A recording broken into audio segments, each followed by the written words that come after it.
राजस्थान के टोंक में 13 नवंबर को हुए उपचुनाव के दौरान एसडीएम को थप्पड़ मारने वाले निर्दलीय प्रत्याशी नरेश मीणा को पुलिस ने गिरफ्तार कर लिया है।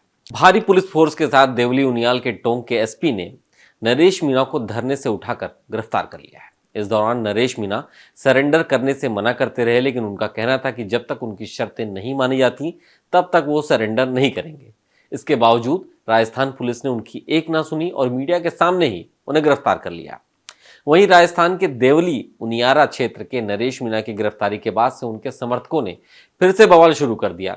मीणा समर्थकों ने पुलिस की गाड़ियों को रोकने के लिए चक्का जाम कर दिया। देवली उनियारा के समराता गांव की सड़क पर टायर जला दिए गए। लोगों को खदेड़ने के लिए पुलिस ने आंसू गैस के गोले दागे।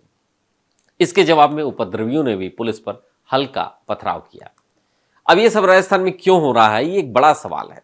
सवाल ये भी है कि इतना बड़ा मुद्दा बन कैसे गया। 100 के करीब लोगों के घायल होने की खबर आ रही है। खबर यह भी है कि दर्जन भर पुलिस वाले भी इस उपद्रव का शिकार हो गए हैं। तो इसका क्या जवाब हो सकता है? तो इसका जवाब यह है, एक थप्पड़। जी हां, एक थप्पड़ ने एक ऐसी आग लगाई कि राजस्थान में बवाल खड़ा हो गया है। अब यह भी जानना जरूरी है कि थप्पड़ की वजह क्या थी और थप्पड़ इतने बड़े बवाल की वजह कैसे बन सकता है। तो दरअसल इसकी शुरुआत राजस्थान के समरता गांव से होती है, जहां के लोगों ने उपचुनाव में मतदान का बहिष्कार किया था। इस दौरान वहां पर निर्दलीय प्रत्याशी नरेश मीणा भी ग्रामीणों के साथ धरने पर बैठे थे। इस दौरान नरेश मीणा ने अधिकारियों पर जबरन मतदान कराने का आरोप लगाया। जब एसडीएम अमित चौधरी ने उन्हें रोकने की कोशिश की तो उन्होंने एसडीएम को थप्पड़ लगा दिया, और यही वो थप्पड़ था जिसने पूरा बवाल खड़ा कर दिया है, जो हम इन तस्वीरों में आपको दिखा रहे हैं। थप्पड़ हो गया और उसके बाद मामला शांत होता है, लेकिन इसके बाद जब मतदान खत्म होता है तो पोलिंग पार्टी को भी रोकने का प्रयास किया गया।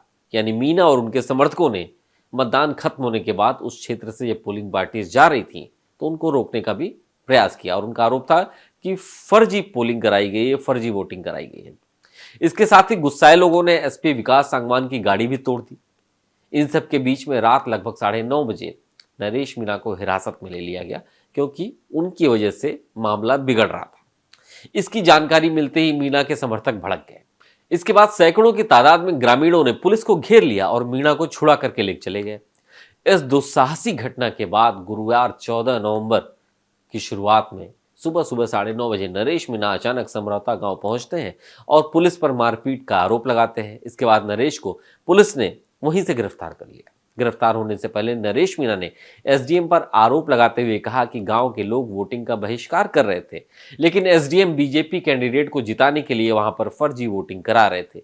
मीणा ने कहा कि एसडीएम ने आंगनवाड़ी कार्यकर्ता, उसके पति, एक टीचर को धमकाया कि अगर वो वोट नहीं डाला तो उसकी सरकारी नौकरी चली जाएगी। मीणा ने कहा कि एसडीएम को थप्पड़ मारने के बाद मैंने मांग की थी कि कलेक्टर यहां पर आए, लेकिन कलेक्टर यहां नहीं आई, वो हाथों में मेहंदी लगा करके बैठी थी। नरेश मीणा ने कहा कि मैं अपनी मांगों को लेकर के धरने पर बैठा था, मेरे लिए खाना और गद्दा लाया जा रहा था, लेकिन पुलिस ने उसको आने नहीं दिया। फिर मेरे समर्थकों पर रात में लाठीचार्ज कर दी गई, मुझ पर भी मिर्ची बम से हमला किया गया, जिसके बाद मैं बेहोश हो गया था और उसके बाद मेरे साथी मुझे लेकर के 5 किलोमीटर दूर एक घर में छुपा दिए थे। मीणा ने कहा कि एसपी यहां पर आए, मेरे गिरफ्तारी करें, लेकिन एसडीएम के खिलाफ भी कार्रवाई की जाए। थप्पड़ से लेकर के मीणा की गिरफ्तारी के बीच में कई हिंसक घटनाएं हुई। बुधवार 13 नवंबर की रात भर पुलिस ने समरौता गांव और आसपास के इलाकों में दबिश डाली, जिसमें उपद्रव के आरोप में 60 आरोपियों को गिरफ्तार किया गया। ग्रामीणों का भी आरोप है कि पुलिस वालों ने गांव में कई गाड़ियों में खुद ही आग लगा दी और उनके बच्चों को परेशान किया। मतदान के बहिष्कार से शुरू हुआ मामला थप्पड़ तक गया और उसके बाद फिर ऐसा बवाल हुआ कि राजस्थान में मीणा समुदाय के बाद अब सरकारी कर्मचारियों ने भी कामकाज बंद कर दिया था। उपद्रव के आरोपी नरेश मीणा को हिरासत में लिए जाने के बाद पेन डाउन हड़ताल पर गए राजस्थान के 40,000 आरएस अधिकारी कर्मचारी वापस लौट आए हैं। उन्होंने अपना धरना टाल दिया है। आरएस एसोसिएशन के अध्यक्ष महावीर खगारड़ी ने कहा कि हम सरकार से एम्प्लॉइज सिक्योरिटी एक्ट बनाने की मांग कर रहे हैं। अगर वो लागू हो जाए तो पुलिस या अन्य जिस भी अधिकारी की लापरवाही रही उसके खिलाफ कार्रवाई हो सकेगी। यह दाग तभी धुलेगा जब अपराधी को सजा होगी। इन सब के बीच में राजस्थान में चक्का जाम वाले हाईवे को खुलवाने के लिए पुलिस को कड़ी मशक्कत करनी पड़ी है। नेशनल हाईवे 116 और 148 डी पर यातायात को बहाल करने के लिए कई जगहों पर हल्का बल का प्रयोग करना पड़ा है। कई जगह आंसू गैस के गोले छोड़े गए हैं। वहीं इस थप्पड़ कांड को लेकर के राजस्थान के पूर्व सीएम अशोक गहलोत ने राज्य में लॉ एंड ऑर्डर पर सवाल उठा दिए हैं। गहलोत ने कहा कि ऐसी परिस्थितियां क्यों बनी कि एसडीएम को थप्पड़ मारा गया, उसका इतना साहस कैसे हो गया। भाजपा को विपक्ष के सुझावों के प्रति कोई सहनशीलता नहीं है, ऐसा अशोक गहलोत ने कहा।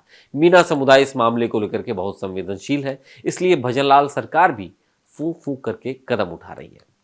एक थप्पड़ कैसे माहौल बदल सकता है, ये इस घटना को देख करके समझा जा सकता है कि एक थप्पड़ एक पूरे समुदाय को कैसा सड़कों पर ला सकता है, कैसे उपद्रव हो सकता है और इस पूरे मामले को लेकर के कैसे एक सरकार परेशान हो सकती है।